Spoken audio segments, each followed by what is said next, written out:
Assalamualaikum warahmatullahi wabarakatuh. Perkenalkan, nama saya Cahya Putri Ningtyas dari kelas 10B. Pengertian pengukuran. Pengukuran merupakan kegiatan yang dilakukan menggunakan alat bertujuan mengetahui nilai suatu besaran. Selanjutnya ada alat ukur dalam fisika beserta fungsinya.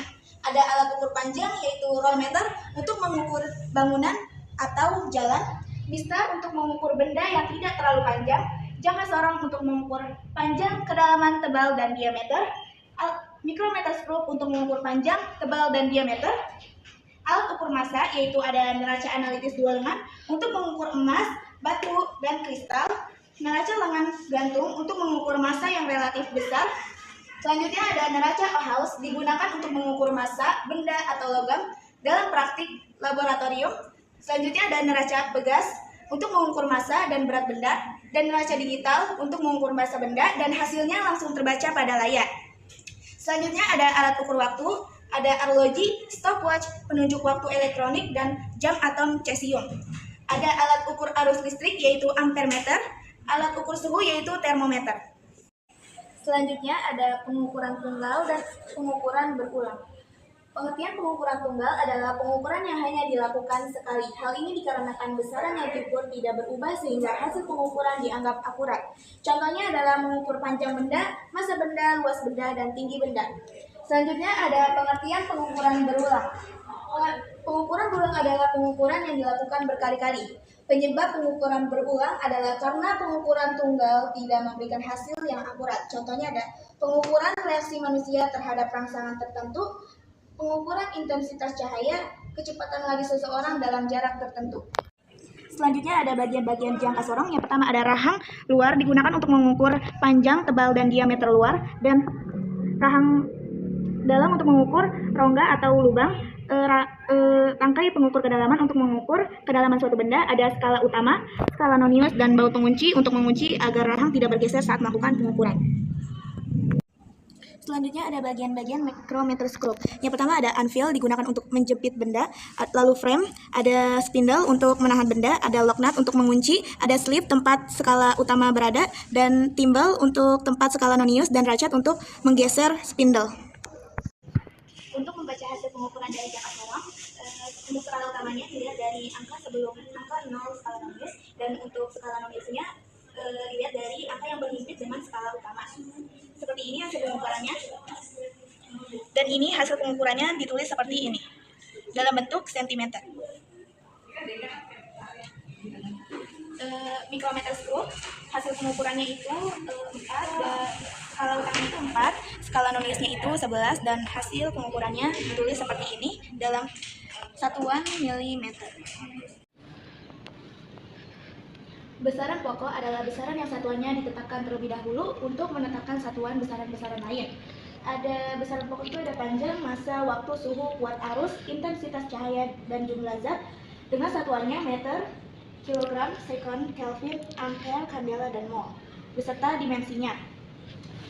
Besaran turunan adalah besaran yang dibangun dari besaran pokok, dan dimensi adalah cara suatu besaran tersusun atas besaran-besaran pokok.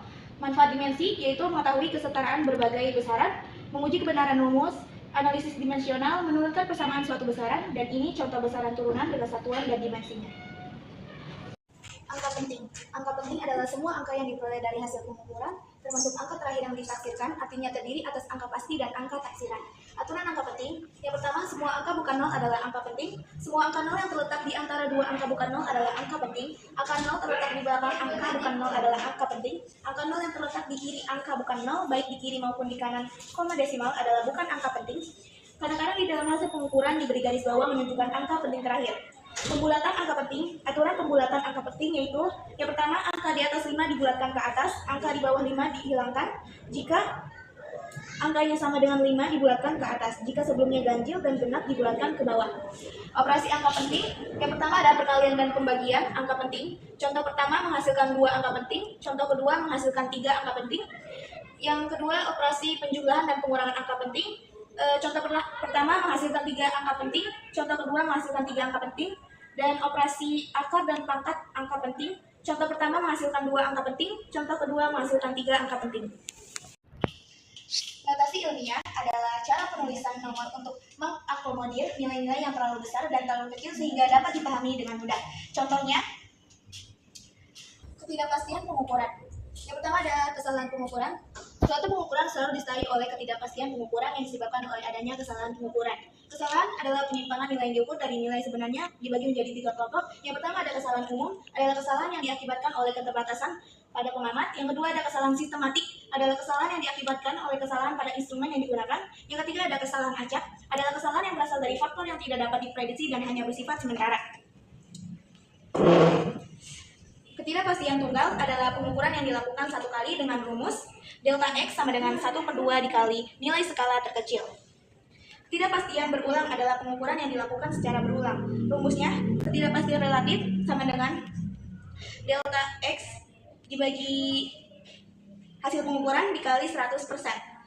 Angka penting yang boleh dalam pengukuran berulang. Yang pertama ada ketidakpastian relatif 10%, berhak atas 2 angka berarti. Yang kedua ada ketidakpastian relatif 1%, berhak atas 3 angka berarti. Yang ketiga ada ketidakpastian relatif 0,1%, berhak atas 4 angka berarti. Hitungan ketidakpastian, yang pertama ada aturan penjumlahan dan pengurangan dengan rumus berikut ini. Dan contohnya penjumlahan dan pengurangan. Selanjutnya ada aturan perkalian dan pembagian dengan rumusnya berikut ini. Selanjutnya ada aturan pangkat, rumusnya. Dan aturan perkalian dengan konstanta, rumusnya berikut ini.